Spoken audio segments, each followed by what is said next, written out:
All right, welcome back to our podcast. I'm the gentleman, accompanied by the disturbed Southern Belle. Hello.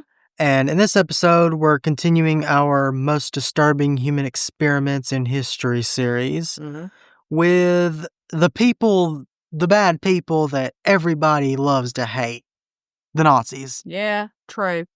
Can't pretty much talk about human experimentation and leave them out because they are definitely very well known. They did some very bad ones. As much as I hate to admit it, some very useful studies. That's what's sad about it. Yeah. It actually probably did end up having some good benefits come out of it, but the way they were conducted... awful. Yeah. As we're going to find out.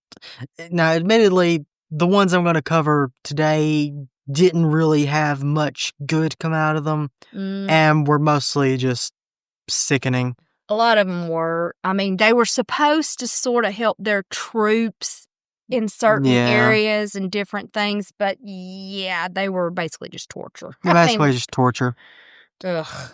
Anyways, for the first one, there were a series of medical experiments that were performed on prisoners that were held in mainly concentration camps between 1942 and 1945. There were 15,754 documented victims of these studies. And God knows how many that's documented, so yeah. There's no telling how many really were actual Sadly, casualties. no. It's thought to be much higher, I'm which sure. Naturally. Oh, God, yes. However, there were many survivors of this particular series. Which is different from the one we covered when we covered Unit 731, because there were none. So at least some of these made it out for nothing else, even if they did come out for the worst, so to speak. At least they did survive. So while there were a lot of deaths, about a quarter of the people that participated, I'm using air quotes here. Of course. All but a quarter made it out alive. I know. However, there were most people that survived it did not survive it well. Exactly. A lot of serious and often permanent injuries were sustained. Yep. And diseases and things and just ongoing. Now, I'm going to try to clean it up a bit for YouTube reasons. Right. YouTube is YouTube, for better or worse. Starting with the blood coagulation experiments. This experiment, or these experiments, were basically a study on the effects of polygol, which is a mixture of beet and apple pectin. And Sigmund Rascher, not entirely sure. Yeah. He believed that using polygol tablets would greatly reduce bleeding from surgery or wounds that were sustained on the battlefield, basically creating more blood clots to stop the bleeding. Right, to help. Make it coagulate. Right, so it would kind of help in that, if it worked in that way, yes. Yeah. So subjects of this study were then given a polygol tablet, and they would be shot either through the chest or the neck, or they would have limbs amputated, and so the supposed clotting could be observed. Well, of course. I mean, you got to wound them, right? You got to see what's happening. But through the chest and neck? They gave them some pretty horrific, They went right for it. In other words, some places that would be very heavily bleeding if you shot. Now, the chest I can understand, but I don't imagine the neck is a very common target in warfare. And probably not hit a lot. No, I'm sure shrapnel and different things happen, and probably even just grazing bullets. But no, probably most people are not hitting people in the neck. You're thinking more center mass. Well, you are, because that's the easier to common hit. target. And that's the easiest to hit and not And miss. there's quite a few vital spots there as well, where if you're shot, you're not making it out, no matter what happens. But anyways, another coagulation experiment was performed by a man named Bruno Weber, who was the head of the hygienic institution at Block 10 in Auschwitz. He had subjects injected with blood types that were different from their own, which caused blood cells to congeal. Right. The blood was then studied. However, the removal of the blood was normally done via a major artery, which caused the victim to, more often than not, die from blood loss. Well, of course. Because no matter what you do they there... didn't really care either. No. I mean, they weren't really doing it, like, in a means to try to save somebody. They were just like, let's see what happens. Let's take it where we can get the most blood. So, yeah, you're going to get the most blood from a major artery. I mean, duh. Yeah, you are. So... Moving on from that, there were the blood, muscle, and nerve transplantation experiments. Oh, these just sound cringy. Yeah. Just, ugh. So these experiments were performed from September of 1942 to approximately December of 1943. Right. They were performed at a concentration camp in Ravensbrück. The purpose was to study bone, muscle, and nerve regeneration, as well as bone transplantation between one person or from one person to another. Right. In these studies, victims were subjected to having bones, muscles, and nerves being removed from them without the aid of anesthesia. As imagined, these procedures caused severe pain for the victims, as well as being scarred and left most suffering permanent disabilities. Right. On August 12th of 1946, a survivor of these studies gave a deposition in which she described being operated on twice. Each surgery involved one of her legs. However, she states that she had very little knowledge on the procedure or its purpose. She went on to describe how she was in great pain after and during the procedures, and in both instances, she developed a post-surgery fever. Mm-hmm. However, she was given little to no aftercare, so it's a miracle she even survived. Yeah, because she probably sounds like she was getting infections and stuff, so yeah, she's very lucky. I mean, I use that term loosely, I know, but lucky to have survived, absolutely, because that would have been horrible. Gosh, I feel so bad for anyone who had to go through any of that. Oh, my God. So, as well as the pain and the fevers, she also described how her leg would ooze pus for months after each procedure. Oh, God, that's horrible. Ugh. She also stated that the surgeries were performed on her simply because she was a young girl and, of course, a Polish patriot. Well, yeah, gotta do those. Good old political prisoners. Yeah, pretty much. I mean, yeah, more or less. That's pretty much all it was. I mean, basically, yeah. Just what it kind of boils down to, because she was Polish and a patriot of Poland, and they didn't like that. They absolutely did not. So experiments were also performed in which bacteria was injected into the victim's bone marrow so that new drugs could be studied. That sounds awful, don't it? Yes. Goodness gracious. So moving on from that, there were also experiments performed on twins. These experiments were headed by Joseph Mengele. I'm not entirely sure how to pronounce that name. It's a weird spelling. They were conducted between 1943 and 1944. Twins were of a particular interest for experiments, as one could be used as a subject while the other as a control subject. Yeah. The research was conducted in hopes of allowing Germans to produce more twins. The experiments included amputating healthy limbs, deliberately infecting them with diseases, and blood transfusions from one twin to another. Sadly, some were killed without what was considered experimental purpose, with 14 sets of twins being murdered in one night as a result of being given chloroform injections straight into the heart. Yeah, they were no longer useful, so they just put them down. Yeah, like they were just animals. It's just absolutely worse than animals. Well, yeah, it's just sickening. It's sad. It's just horrible. It is. So moving on from that, there were the freezing experiments. Now these actually go in line with what the Bell was talking about earlier about how some of these were meant to benefit the troops. Yeah, to help with hypothermia and things. Yep, that's what this was. Right. So these experiments were conducted with the intent of finding a way to prevent hypothermia. There were approximately 400 experiments conducted with the use of, and this is kind of sad when you think about it, 300 victims, meaning that people often had to do more than one experiment. Test. Yeah. Oh, God. So, one study would have subjects placed in open air for several hours with temperatures as low as -6 degrees Celsius or 21 degrees Fahrenheit. So very cold. Very cold. While studies were conducted on the effects of the extended exposure to the cold, the experiments would also assess different methods to rewarm subjects. One assistant of these studies later testified that one method used would be to simply throw the subject into boiling water Oh my in order to God. rewarm them. Oh God, could you imagine the shock that would do to a body too? Just the shock from being frozen to instantly boiling water, not to even mention what it would do to your body, period. Oh my God, that's awful. That is. Ugh.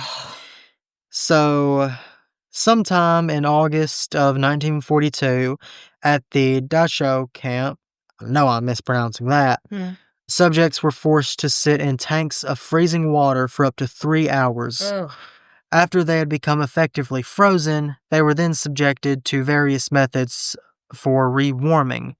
Sadly, many victims died during the process. Of course they did. Listen to how they were rewarming them. Oh God. Other experiments had subjects stand outside in below freezing temperatures while being completely naked. Reports stated that many would scream in agony as their bodies would slowly freeze. I imagine so. That would be awful. Yeah. Just horrific pain over your entire body. Absolutely. Another experiment had victims dressed in fighter pilot uniforms who were then submerged in freezing water. Some victims were fully submerged while others were allowed to keep their head above the waterline. Well, why not?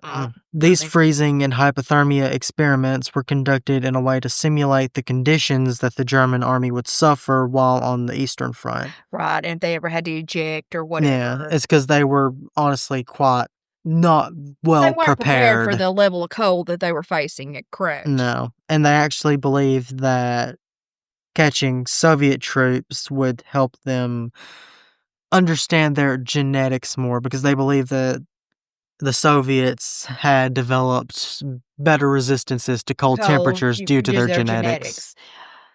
I wouldn't quite go that far because I'm pretty sure if you put a Russian person outside in the freezing cold, they would freeze just like the rest of us. They've probably just gotten more adapted to it in the way they bundle and things like that, not their actual bodies per se. Although there is a reasonable argument for a very, very minor degree of evolution.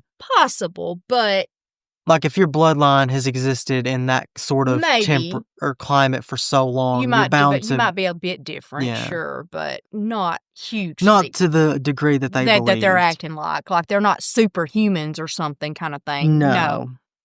But moving on from that brand of experiments, we're moving on to high altitude experiments. Oh, these are beautiful. Oh, yeah.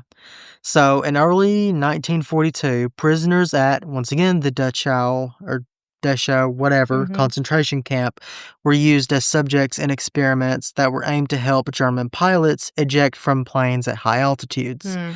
These studies included the use of a low-pressure chamber, which would simulate the conditions of altitudes of up to 68,000 feet, or 21,000 meters. So, a fairly high distance. Fairly high distance, yeah.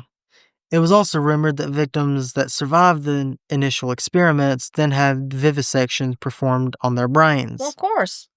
There were 200 subjects used. 80 died outright, while the others were basically just murdered. Descriptions of one of the victims describe a man who was approximately 37 years old, was in good health at the time of the experiment, and his actions were described as the subject began to lose oxygen. At 4 minutes, the victim began to wiggle his head. At 5 minutes, the victim began to experience cramps before falling unconscious. The victim was then said to have lain unconscious, only breathing 3 times per minute. Good grief. Until breathing finally stopped after 30 minutes of being deprived of oxygen. My God, that's odd. The subject was then said to have turned blue and began foaming at the mouth. Oh my God. 30 minutes of that. That's horrible. Just of pure suffering. Yeah. Brain damage, everything, because not getting the oxygen. Until his body just gave up. Oh, that's so sad. Moving on from that, seawater experiments. These are good ones. Yeah, they are. They're just amazing. They just did so much to help humanity. So, from approximately July 1944 to September of the same year, there were more experiments conducted at the Dachau camp. These experiments were meant to study various methods that would make seawater drinkable. Victims were subjected to the deprivation of all food and were only given filtered seawater. Ugh. Some of the victims were left so severely dehydrated that they were witnessed licking freshly mopped floors in an attempt to get drinkable water. That's so sad. A survivor wrote a statement about the experiments while he was working at some of the experimentation stations. He was able to gain some insight into the experiments, especially the experiments in which subjects were made to drink seawater. In the statement, there were descriptions of how desperate victims would seek out any source of water, even filthy old rags that were used. Just had anything that had a liquid in it. That's so sad. It is. How miserable you'd have to be driven to that point. How thirsty. It's awful.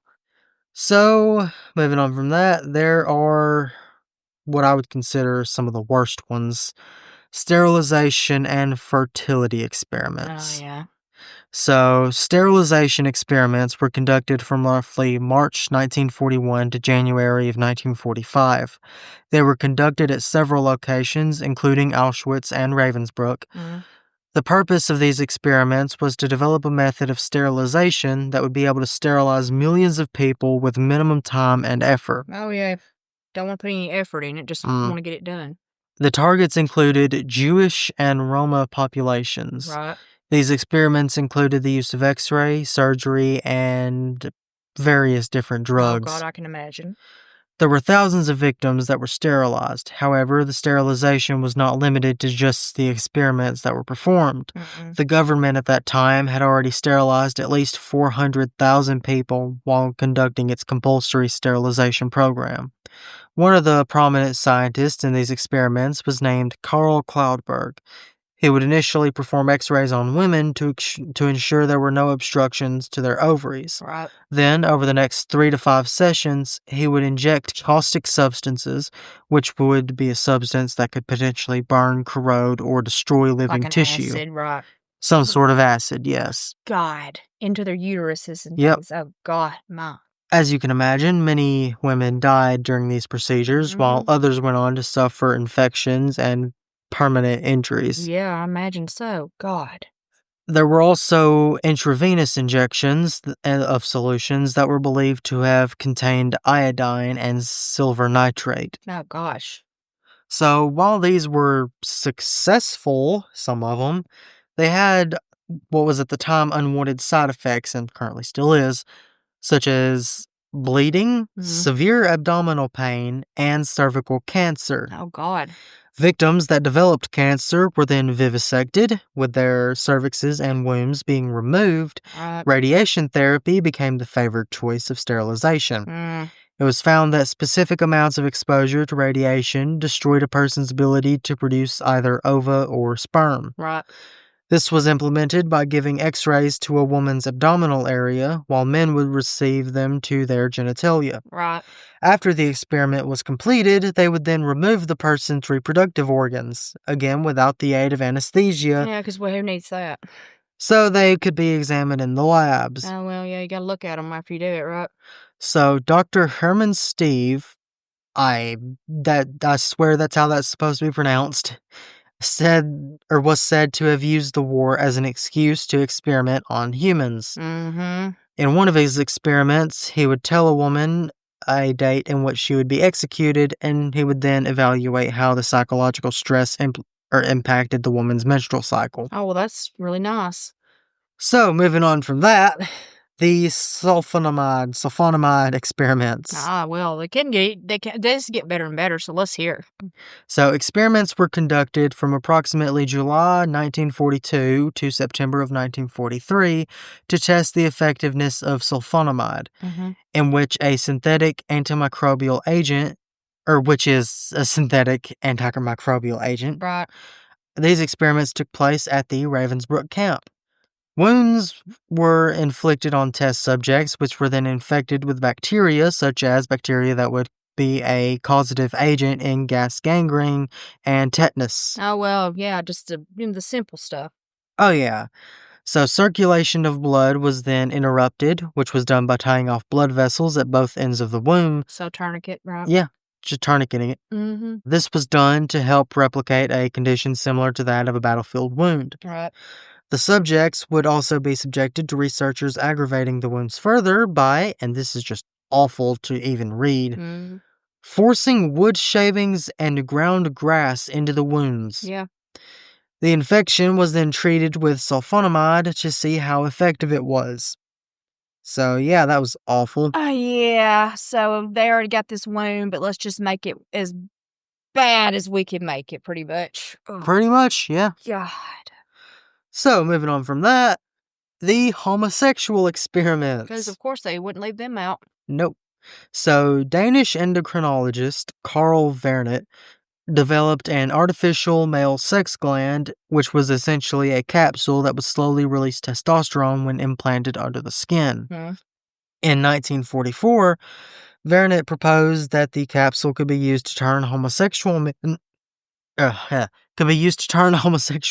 heterosexual men. Sure. Because that's how that works. Sure. Sounds like a winner to me. Vernet then implanted the capsules into at least 10 homosexual prisoners.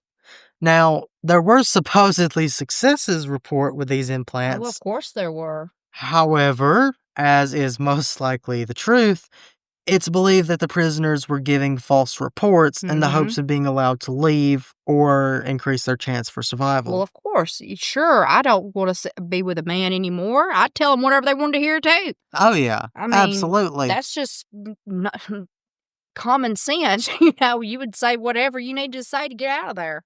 And I don't blame them. No. They're not wrong in doing it. Screw them. Absolutely not. Screw them. That's a smart move. I mean, exactly. It gives you the more chance of survival anyways. Anything that would keep me alive, I'd do it. Or a higher chance.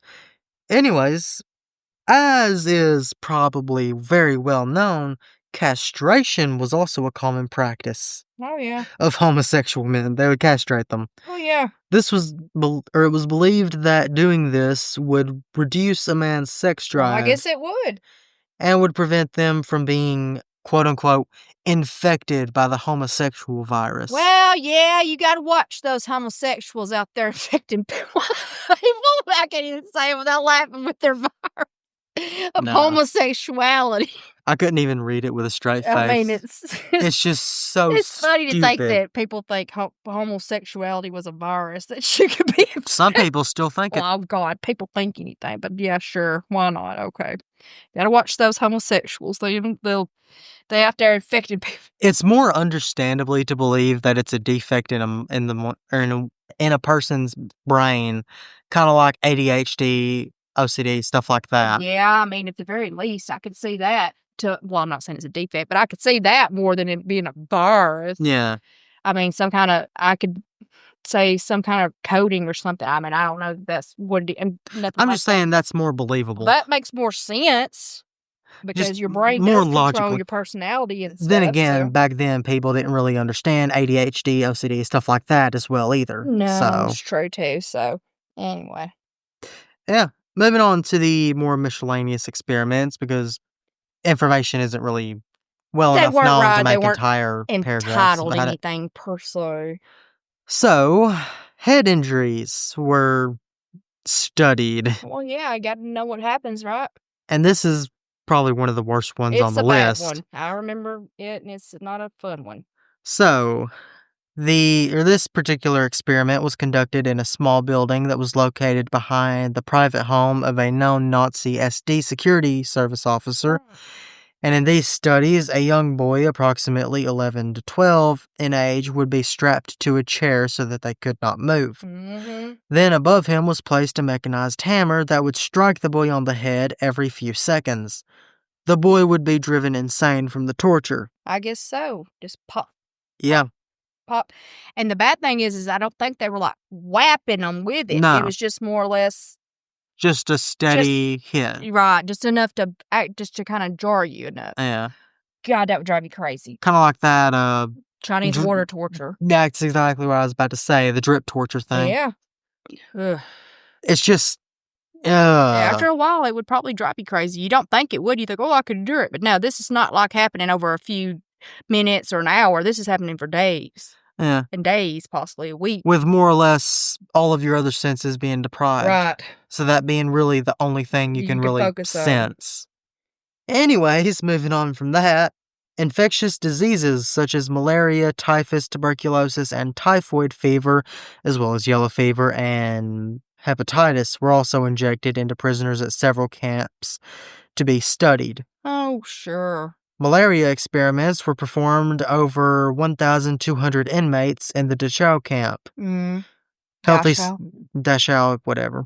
I don't know how it's pronounced. Again, it's a weird spelling. It's fine. Healthy subjects would have their arms placed into cages and were filled with malaria mosquitoes. Oh, gosh. Yeah. Upon contracting the disease, they were then treated with synthetic drugs at doses that ranged from high to lethal. Well, yeah, don't treat them. Let's go all out. This resulted in more than half of the recorded subjects dying. So you infect them with a disease, and then you give them a lethal dose of treatment. Yeah. Sure. That doesn't seem very intuitive, but whatever. Okay. There were numerous other studies conducted using other diseases there were also experiments performed to evaluate the effect of various poisons on the human body. Poisons were given to subjects secretly in their food, and the victims would then either perish from the poison they ingested or they would be killed so that autopsies could be performed. Of course. Some victims were shot with poisonous bullets, others had poisonous substances scrubbed or injected into their skin, which often caused black fluid-filled boils to form. Oh my God. Ugh. These experiments were heavily documented and, for better or worse, photographed. Well, yeah, you gotta have proof. There were also experiments to test the most effective treatment for wounds caused by exposure to mustard gas. Experiments victims were exposed to mustard gas, which would then cause severe chemical burns. Right. Which we all know what that does. It's not great. It's not good. It's basically a burn. I mean, it's horrible. It's just acid more or less. It's basically just acid. Eating through your skin, basically. I mean, that's essentially kind of what happens. So, yeah. Just a lot of unfortunate stuff that happened in that period of time. Yeah, there's a lot of other stuff, too. I mean, like I said, we didn't want to go into just graphic detail of the horrible things that happened because... Not because we don't care, but it just gets awful. It's very depressing. And very much could not be allowed on YouTube or probably any others. We just wanted to hit the highlights of some of the things that happened and make them known, so to speak. It's awful. Now, very much so. When people think of Nazis, they know the stuff that went on during that time, and that's not against the German people at all in any way. I don't have any condemnation for them, nothing like that. That was just certain people at a certain point in history, because I mean, it's happened in all walks of Fortunately, countries. most of those people have died off now, right? And it's all and are burning in hell. Now, let's for hope their so, because sins. some of that stuff they did was the most horrific, god awful stuff I've ever heard. And just like we talked about with Unit 731 in Japan, it's not good. God no.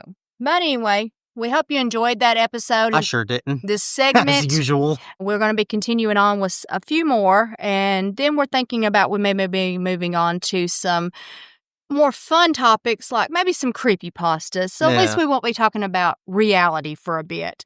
But anyway, don't forget to like, follow, and subscribe. And don't forget to stay disturbed.